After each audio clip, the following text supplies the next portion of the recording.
You push, you fight, you plan every step down to the smallest detail, yet nothing seems to work. The more you force it, the more resistance you meet. Maybe it's a business deal that should have taken off, but no matter how hard you tried, it crumbled.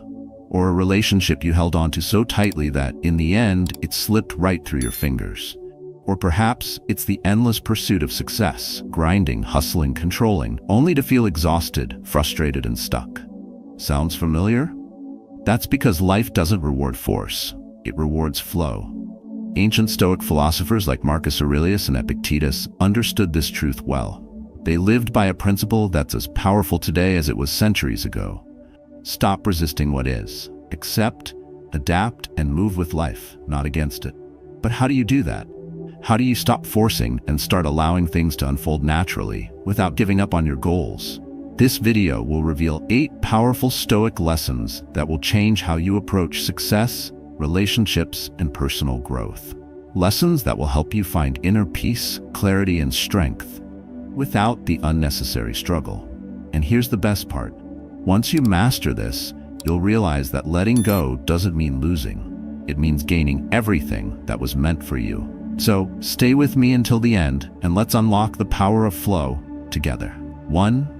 Flowing with life. You push forward, determined to make things happen. You set deadlines, map out every step, and hold on tight to your vision of success. But despite all your efforts, something isn't clicking. You face setback after setback. The deal doesn't go through. The relationship crumbles. The harder you try, the further the goalpost seems to move. And then frustration sets in. Why isn't this working? You double down. More effort, more control. You try to bend circumstances to your will, only to find yourself exhausted and nowhere closer to what you want. It feels like swimming against the current. No matter how strong you are, the tide always wins. The problem isn't that you're not trying hard enough. The problem is that you're fighting life instead of flowing with it. A young warrior once stood at the shore, his pride swelling as he watched the waves crash. He believed he could master anything, even the sea. When the first wave came, he stood his ground, muscles tense trying to block its force. Within seconds, he was knocked flat onto the sand, salt water burning his eyes. But he refused to yield. Again, he stood. Again, he fought. And again, the waves won. An old fisherman nearby had been watching. As the warrior pulled himself up once more, the old man finally spoke. "You cannot fight the ocean," he said, "but you can learn to ride the wave." For the first time, the warrior let go of resistance. When the next wave came, he moved with it, allowing the current to lift him rather than crush him. He stopped battling the sea and started understanding it. And suddenly, because the strongest people aren't the ones who refuse to bend, they're the ones who move with the current, letting it take them where they were meant to go all along. And when you master this, when you learn to release control, stop forcing, and simply allow life to happen, you will find a power far greater than resistance. A power that doesn't fight the storm, but becomes the wind itself. Now, here's something just as crucial: timing. Because even when you learn to let go, knowing when to act is just as important as knowing when to surrender. 2. Nature's wisdom. A man once found a butterfly struggling to escape its cocoon. It twisted, turned, and pushed against the shell that held it captive. Watching it struggle, the man felt sympathy. He took a small pair of scissors and carefully cut an opening, making the butterfly's escape easier. But something was wrong. The butterfly emerged, its wings weak and underdeveloped. It tried to fly, but it couldn't. What the man didn't realize was that the struggle was necessary. The resistance inside the cocoon wasn't a punishment, it was a process. The butterfly needed to push against the walls, to strengthen its wings, to prepare for flight. By taking away the struggle, the man had unknowingly taken away its ability to soar. You've felt this before. You've wanted to speed things up: success, healing, relationships. You've wished the hard part away, thinking that if only things happened faster, you'd be happier. But rushing the process doesn't create results, it weakens them. Everything has its time. Growth cannot be forced. There was a moment in your life when impatience got the best of you. Maybe you jumped into a relationship that wasn't ready. Maybe you pushed too hard in a business that wasn't stable. Maybe you rushed to prove yourself. before you were prepared. And in the end, things collapsed because they weren't given time to form properly. Nature has been teaching this lesson for centuries. Marcus Aurelius understood this well. Never be in a hurry. Do everything quietly and in a calm spirit. He knew that life, like nature, follows its own timeline. The impatient farmer digs up his seeds, wondering why they haven't sprouted yet. The wise farmer trusts the seasons. A young entrepreneur once believed he could outpace time. He had a vision, talent, and the drive to succeed. But he lacked one thing: patience. He wanted success immediately. He expanded too fast, took on more than he could handle, and built something that looked impressive but had no solid foundation. At first, everything seemed to be working. The numbers were up, the opportunities were coming in, but beneath the surface, cracks were forming. His team was overwhelmed and his operations were unstable. And when the pressure finally became too much, the whole thing collapsed. Sitting in the wreckage of his dream, he met an old businessman, someone who had built a company that lasted decades. He asked, "Where did I go wrong?" The man smiled. "You planted a seed and demanded it become a tree overnight." There was nothing wrong with his ambition. The problem was his impatience. You see this everywhere. People rushed into love only to realize the foundation wasn't there. People force success before they're ready, only to crumble under the weight of their own expectations. People try to skip the hard part, only to end up weaker because of it. But the truth is, every great thing requires time. A relationship that is rushed lacks depth. A career that moves too fast collapses under its own weight. And a life that is lived in a constant state of impatience misses the beauty of unfolding naturally. It's easy to look at someone else's success and wonder, why not me? Why is my journey taking longer? But what you don't see is the years of preparation, the silent struggles, the failures they endured before things fell into place. What looks like overnight success is often the result of years of work happening beneath the surface. Epictetus reminds us, no great thing is created suddenly. He knew that struggle isn't the enemy, it's the preparation. If you feel behind, if you feel like things aren't happening fast enough, step back. Maybe life isn't holding you back. Maybe it's preparing you. Some lessons can't be skipped. Some foundations take time to set. And the moment you stop fighting the timeline, the moment you trust the process, things begin to fall into place. Imagine you're planting a tree. You water it every day, give it the best soil, and make sure it gets sunlight. But no matter how much effort you put in, it won't grow overnight. You can't rush it. If you try to pull the stem upward, hoping it will get taller faster, you'll only break it. The best thing you can do is keep nurturing it and trust that growth is happening, even if you don't see it yet. You are no different. Your success, your relationships, your personal growth, they all need time to develop. Instead of stressing over how long it's taking, focus on building your foundation. Make sure your roots are strong so that when the time comes, you're ready. The impatient ones, the ones who force things before their time, are the ones who crumble. The ones who trust and who put in the work without demanding instant results are the ones who thrive. So, if you find yourself wondering why things aren't happening fast enough, pause. Ask yourself, am I the butterfly trying to escape before I'm strong enough to fly? Am I the entrepreneur building something before I'm ready to handle it? Because what's meant for you will happen. Not because you force it, but because you become ready for it. 3. Letting go. You hold on. You grip tighter. You refuse to let go, because deep down you believe that if you try just a little harder, things will change. If you fight a little longer, they'll turn in your favor. But the harder you hold on, the more resistance you create. You cling to relationships that no longer serve you. You chase opportunities that have already slipped away. You refuse to accept that some things are simply not meant to be forced. And so, you suffer. Not because of what's happening, but because of your refusal to release control. Imagine you're holding a thick rope, pulling with all your strength. On the other end, something resists. Maybe it's a relationship, a job, a version of yourself you refuse to outgrow. You pull harder, your hands burning from the friction, your muscles aching. But no matter how much you fight, the rope won't budge.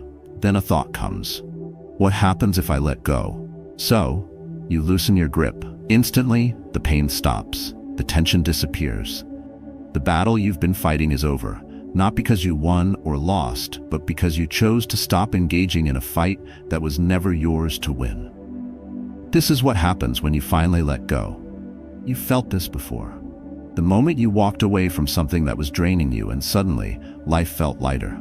The moment you stopped chasing approval and finally peace found you. The moment you surrendered control, things fell into place on their own. Stoicism teaches that attachment to what we cannot control is the root of suffering. Epictetus said, "Some things are up to us and some things are not." But most people live as if everything is up to them, as if they can force life into submission through sheer effort. But the truth is, the things that are meant for you will stay without you having to grip them with desperation. And the things that are not meant for you will slip away, no matter how tightly you hold on.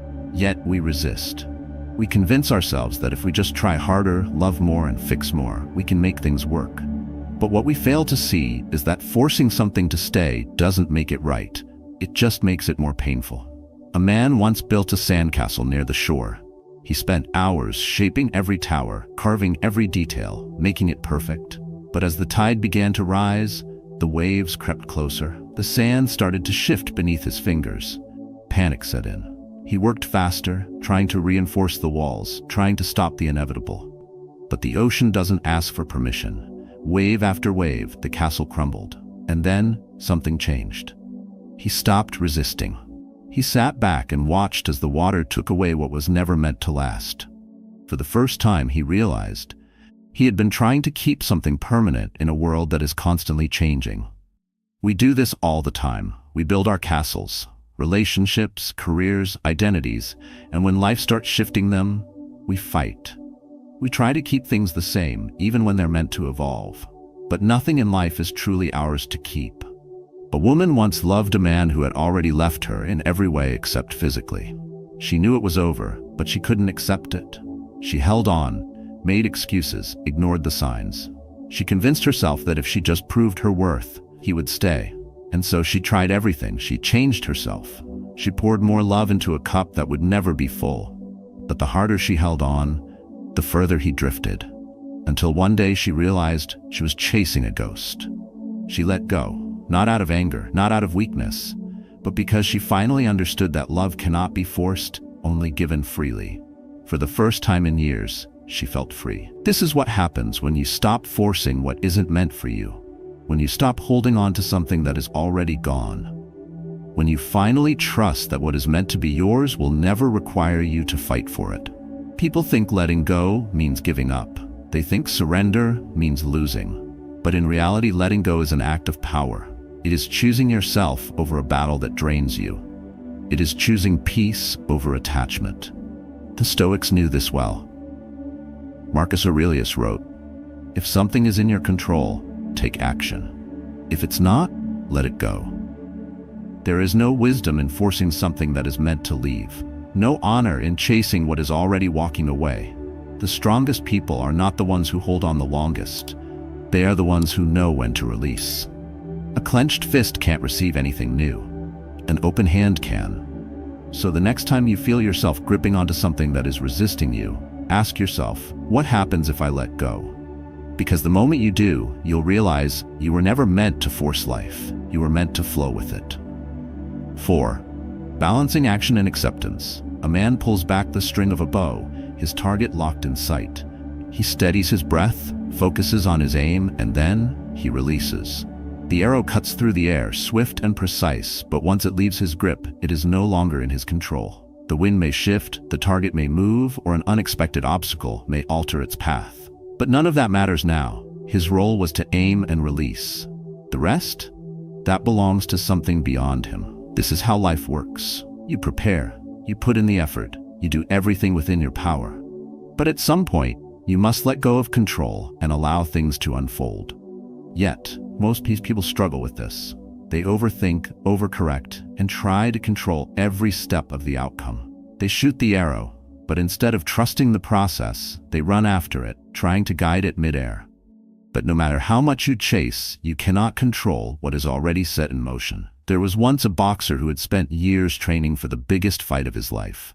He had disciplined his body, sharpened his technique, and studied his opponent relentlessly. But as the fight began, something unexpected happened. His opponent fought differently than he had anticipated. His strategies weren't working. Every punch he threw seemed to miss. Panic set in. His mind raced, trying to force his plan into reality. But the more he tried to control the fight, the worse it got. His movements became stiff, his reactions slow. He was losing, not because he lacked skill, but because he was too rigid to adapt to the reality in front of him. Between rounds, his coach leaned in and said, "You're fighting the fight you planned, not the fight that's happening." At that moment, he understood. He had been clinging to a script that no longer existed. When the next round started, he let go of his preconceived plan. He stopped forcing his strategy and started flowing with the fight. He read his opponent in real time, adapted to the moment, and moved with precision instead of desperation. By the end of the fight, he stood victorious. Not because he overpowered his opponent, but because he let go of control and responded to reality as it was, not as he wished it to be. This is what it means to balance action with acceptance. Stoicism teaches that effort and surrender are not opposites, they are partners. Marcus Aurelius wrote, "Do not be overheard complaining that life is hard. Instead say, I am training to accept what is beyond my control." You do everything in your power, but you also accept that some factors are not yours to dictate. You plant the seeds, but you do not demand when they bloom. You practice, you prepare, but you do not fear the unexpected. You move with life, not against it. Most people get this wrong. They either push too hard, resisting reality, or they give up entirely, refusing to act at all.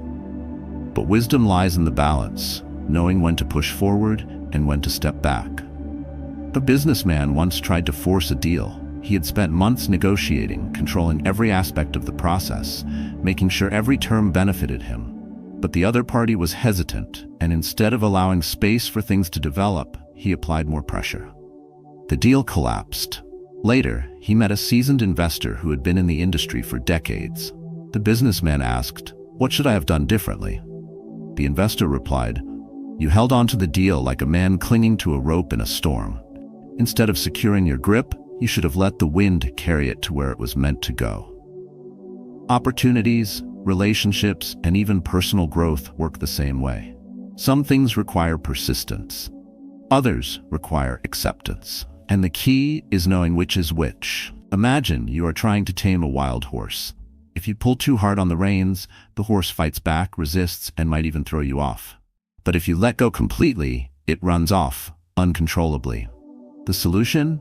Hold firmly, but with flexibility. You guide, but you don't force. You direct, but you don't demand. You do your part, and then you allow life to do its part. The strongest people aren't the ones who grip control the hardest. They are the ones who understand when to step back, when to let things settle, and when to trust that their efforts will take root in the right way, at the right time. So the next time you feel yourself pushing too hard, trying to control something beyond your reach, ask yourself, have I aimed and released? Have I done my part? And if so, can I now let life take over? 5. Detachment in relationships.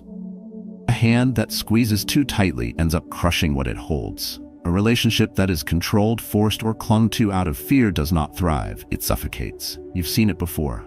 Someone desperately trying to hold on to a relationship, controlling every detail, clinging to certainty, terrified of losing what they have. But love, trust, and connection cannot be controlled. The harder you hold on, the more it slips through your fingers. A healthy relationship is built on trust, not possession. It grows in space, not in chains. But many people don't understand this. They mistake control for care, attachment for love, and fear of loss for loyalty. And so they grip tighter. They demand constant reassurance. They force conversations, push for validation, and refuse to accept when the natural rhythm of a relationship changes. But life moves in cycles. People evolve, priorities shift, and not everything is meant to last forever. Stoicism teaches that suffering comes from attachment to what is impermanent. Epictetus said, When giving your child or friend a kiss, remind yourself that they are mortal and something could take them away. Not to distress you, but to help you love them fully, without fear. At first, this may seem harsh, but it isn't about pushing people away. It's about loving without chains, about accepting that relationships, like seasons, will change, and that trying to freeze them in place only creates pain. There was once a man who loved deeply but feared loss more than anything. He needed constant reassurance that his partner wouldn't leave. Every time she needed space, he saw it as a threat. If she was quiet, he assumed she was pulling away. If she had an independent thought, he took it as a rejection. Slowly, his fear became control. He monitored, questioned, and doubted. His insecurity turned love into a cage, and in trying to keep her close, he unknowingly pushed her away. Until one day, she left, not because she stopped loving him, but because she could no longer breathe. What he failed to see was that real connection isn't about control, it's about freedom. Love flourishes when it's given space to exist freely, not when it's gripped out of fear. A river does not ask the land to hold it still. It flows, and the land that allows it to move naturally benefits from its presence. But if the land tries to trap the river, blocking its movement, the water stagnates, overflows, and eventually finds another path. This is true for relationships, friendships, and even family bonds. Love is not something you own. It is something you experience. Imagine a bird landing in your hand. If you let it sit freely, it may stay, enjoying your presence. But the moment you grab it, squeeze it, try to hold it in place, it panics. It desperately wants to escape. This is what happens when you try to control relationships instead of letting them breathe. There was a woman who had a best friend for years. They were inseparable. They shared everything. But as time passed, life took them in different directions. The friend had less time, new priorities, and a different pace. Instead of accepting this, she resisted. She demanded the same closeness they once had, forced conversations, and filled every silence with questions. But the more she pushed, the more distant her friend became. One day, she stopped fighting. She let the friendship be what it naturally was, instead of trying to force it into what it used to be. And something surprising happened. Her friend came back, not out of guilt, but because there was no space for real connection again. Stoicism reminds us that what is meant for us does not need to be chased. What stays, stays naturally. What leaves was never ours to hold on to. Trying to control relationships creates tension, but trust creates flow. If someone needs space, give it. If someone moves in a different direction, let them. If something is real, it will return in its own way, in its own time. A clenched fist holds nothing. An open hand invites everything. So when you feel yourself gripping too tightly to a relationship, when fear makes you cling instead of connect, ask yourself, am I holding on to this because it's thriving, or because I'm afraid of losing it? Because real connection doesn't need to be forced. It needs to be free, purposeful action. A river never rushes. It carves its path over time, moving with patience, shaping the land effortlessly. It does not force its way through solid rock in a single moment, yet over years, it transforms landscapes. A calm mind works the same way. It achieves more, not by frantic, desperate effort, but by consistent, purposeful action. People often mistake ambition for speed. They think success is about moving fast, achieving quickly, and checking off goals at a record pace. But in their rush, they make mistakes, burn out, and find themselves exhausted instead of fulfilled. You see this in the man who chases wealth without a plan, jumping from one business idea to the next, hoping for quick results. Or in the person who forces personal growth, trying to master everything at once, only to become overwhelmed and discouraged. Stoicism teaches that true power comes from direction, not haste. Seneca wrote, "A man who hurries through life hurries to his death." He understood that a well-paced journey is stronger than a reckless sprint. A sculptor does not hack wildly at the stone, trying to reveal a masterpiece in minutes. He moves deliberately, removing unnecessary parts and shaping with precision. The same applies to everything we pursue. If you rush, you ruin. There was a man who wanted success more than anything. He set ambitious goals, made strict schedules, and worked tirelessly. But no matter how hard he pushed, it never seemed enough. Every time he reached one goal, he was already chasing the next. His mind was never at peace. He wasn't moving forward. He was just running in circles. One day, he visited a mentor, a man who had built an empire, yet lived with deep calm. Frustrated, he asked, "How do you succeed without constantly pushing? I work harder than anyone, yet I feel like I'm stuck." The mentor smiled and said, "You are trying to sprint through a marathon." He then took out 2 candles, one new, one burned halfway. He lit both. The first, full of wax, burned steadily, giving off a strong, bright flame. The second, though already half spent, flickered weakly, struggling to stay alive. "Both provide light," the mentor said, "but one has energy to last, while the other is barely holding on. The difference isn't effort, it's pace." For the first time, the man understood. His problem wasn't a lack of work, it was a lack of balance. You've probably felt this too.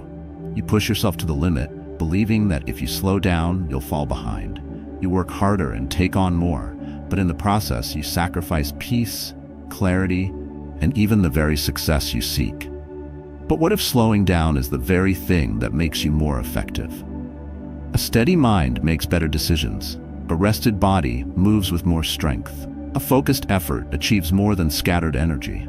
People often chase the illusion of productivity, believing that busyness equals progress. But progress is about movement in the right direction, not movement in all directions. There was once a hunter who needed to hit his target. He was strong, his bow was powerful, his arrows sharp, but he had one flaw: he was impatient. Instead of aiming carefully, he fired rapidly, sending arrow after arrow flying off course. His targets remained untouched, and his frustration grew. Beside him, another hunter waited. He did not rush. He pulled back his bowstring, locked onto his target, steadied his breath, and only then he released. One shot, one clean hit. The first hunter wasted 10 arrows. The second needed only 1. This is how life works. It's not about how much you do, but how well you do it. Marcus Aurelius understood this deeply. He wrote, "If you seek tranquility, do less." Not out of laziness, but because fewer, more intentional actions create a greater impact. When you slow down, you make better choices instead of rushing into mistakes. Conserve energy for what truly matters. Find joy in the process instead of just the outcome. A great builder does not hammer wildly. He measures and places each piece carefully, ensuring that what he creates lasts. The same applies to your ambitions, your work, your relationships. The goal is not to rush toward an empty finish line. It is to build something meaningful, something that stands the test of time. So if you ever feel like you're running but not arriving anywhere, ask yourself, am I aiming or am I just shooting wildly? Because the most powerful action isn't the fastest, it's the most intentional. 7.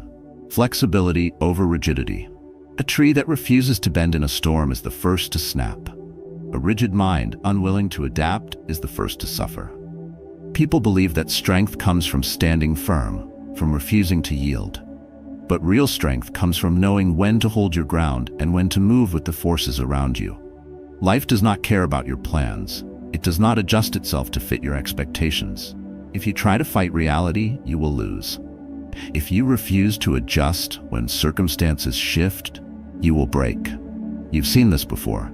The person who clings to a failed business because they are too proud to pivot, the man who refuses to leave a toxic relationship because he cannot admit it's over, the woman who insists on a path that no longer serves her simply because she has already invested so much into it. And so they struggle, not because life is cruel, but because they refuse to flow with it. Stoicism teaches that suffering comes from attachment to how we think things should be. Epictetus said, "Do not seek for events to happen as you wish, but wish for them to happen as they do, and your life will go smoothly." This is the key. Resisting reality creates pain, and adapting to it creates freedom. A man once built a small business from nothing. He spent years perfecting his craft, mastering his product, and building a loyal customer base. Then the world changed. Technology evolved. New competitors entered the market. His business model, once successful, was no longer relevant. But he refused to change. He insisted that his way was the best way. He ignored the signs, dismissed new ideas, and stuck to the past. And so his business collapsed. Later, he met an old entrepreneur, someone who had weathered decades of change, yet remained successful.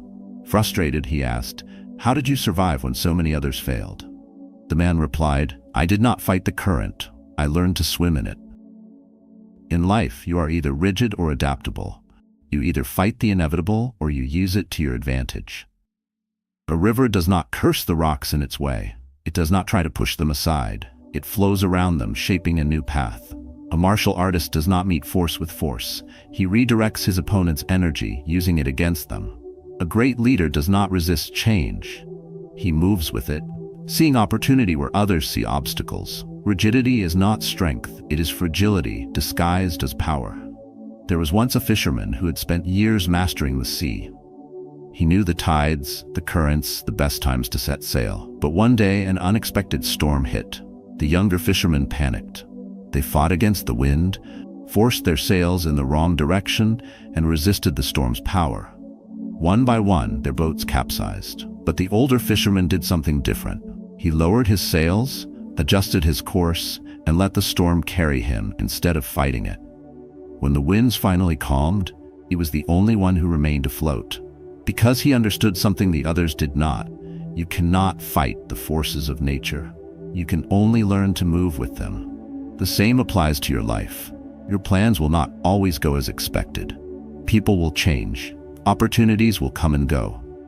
If you remain rigid, demanding that things happen on your terms, refusing to adjust, you will suffer. But if you remain flexible, open, and willing to pivot when necessary, you will always find a way forward. Marcus Aurelius wrote, "You have power over your mind, not outside events. Realize this, and you will find strength." Your strength is not in controlling life. It is in controlling how you respond to it. Imagine trying to ski down a mountain. If you fight against gravity, stiffening your body, and trying to force control, you will fall hard. But if you learn to shift your weight, bend your knees, and move with the slope instead of against it, you glide down with ease. Life works the same way. Every obstacle, every setback, every challenge is part of the landscape. If you resist, if you try to control what cannot be controlled, you will crash. But if you move with the circumstances, if you adapt, adjust, and let go of unnecessary resistance, you keep going. This is the difference between those who struggle endlessly and those who move through life with grace. So the next something doesn't go as planned, don't ask, "Why is this happening to me?" Instead ask, "How can I move with this? How can I turn this into something useful?" Because the ones who thrive in life are not the ones who resist change. They are the ones who embrace it, adapt, and move forward without breaking. 8. The power of stillness. A lion does not roar before it strikes. A warrior does not flinch before the battle. The strongest forces in nature do not rush. They wait, they observe, and they choose their moment. But in today's world, people mistake stillness for weakness. They think action is always the answer, and that movement equals progress. They react impulsively, they chase every opportunity, and they speak when silence would have served them better. And in doing so, they lose their power. True strength does not come from reacting to every situation. It comes from knowing when to act and when to be still. A mind that is calm sees clearly. A person who is centered moves with purpose. When you learn to embrace stillness, you gain something most people never have: control over yourself, rather than being controlled by the world around you. There was once a man who wanted to achieve greatness. He worked tirelessly, always chasing the next goal, always moving. But no matter how hard he worked, success seemed to slip through his fingers. Frustrated, he sought out a mentor, an old monk who had lived high in the mountains for decades.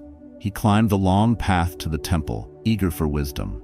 When he arrived, he immediately began talking, explaining his struggles, his ambitions, his frustrations. He asked question after question, demanding answers. The monk said nothing. Instead, he poured tea into the man's cup. He kept pouring, even when the cup was full, until the tea spilled over the edges. The man finally shouted, "Stop! The cup is full." The monk looked at him and said, "Exactly. How can I teach you anything when your mind is already overflowing?" For the first time, the man understood. His constant movement, his endless chasing, his desperate need for more, it was blinding him.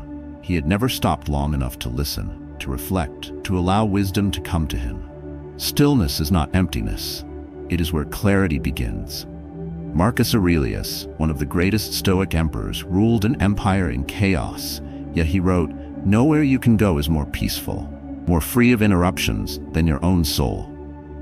He understood that even in the middle of battle, even with an empire on his shoulders, his greatest strength came not from aggression but from inner stillness.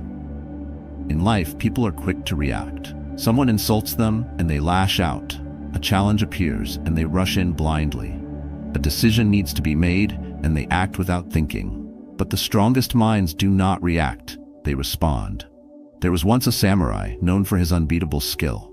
One day, a young challenger approached, full of arrogance. The challenger insulted him, mocked him, and did everything he could to provoke a fight. But the samurai did not move. He did not react. He stood in perfect silence, unshaken. After hours of taunting, the young challenger finally gave up and left. The samurai's student asked, "Why did you not fight?" The samurai replied, "When someone offers you a gift and you refuse it, who does the gift belong to?" The student thought for a moment, then answered, "The person who offered it." The samurai nodded. The same is true for anger, for insult, for anything someone tries to give you. If you do not accept it, it still belongs to them. This is the power of stillness. It is not a weakness. It is the ultimate control. When you pause before reacting, you give yourself time to see clearly. You do not let emotions dictate your actions. You do not let outside forces pull you in every direction. Stillness is a weapon. It allows you to think before you speak so you do not regret your words. Act with precision so you do not waste energy on the wrong things. Stay calm in chaos so you make the best decisions when others panic. A mountain does not tremble when the wind blows. A wise man does not crumble when life tests him. And the one who controls his own mind, he controls everything. So when life demands an immediate reaction from you, pause. When the world pushes you to move without thinking, stand still. Because in stillness, you will find something most people never have. Absolute power over yourself. You have a choice. Every day, in every situation, you can force, resist, and fight, or you can adapt, flow, and trust. Life does not move in straight lines. It twists, turns, rises, and falls. But the more you try to control everything, the more you demand certainty, force outcomes, and hold on to what no longer serves you, the more frustration and suffering you create. The Stoics understood this deeply. They taught that true power lies in knowing what is within your control and surrendering what is not. Letting go does not mean giving up.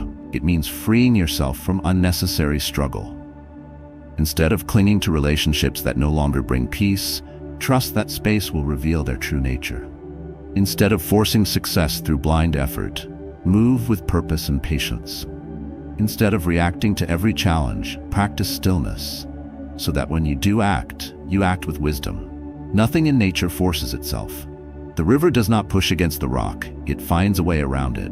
The tree does not demand the sun to shine, it grows steadily, knowing its time will come. And you are no different. Every day, practice flow over force, trust over fear, patience over panic. Observe where you resist life and ask yourself, what happens if I let go? You may find that when you stop chasing, what is meant for you starts arriving. Now I ask you, where in your life have you been forcing something that isn't working? Share your story in the comments below. Let's grow together.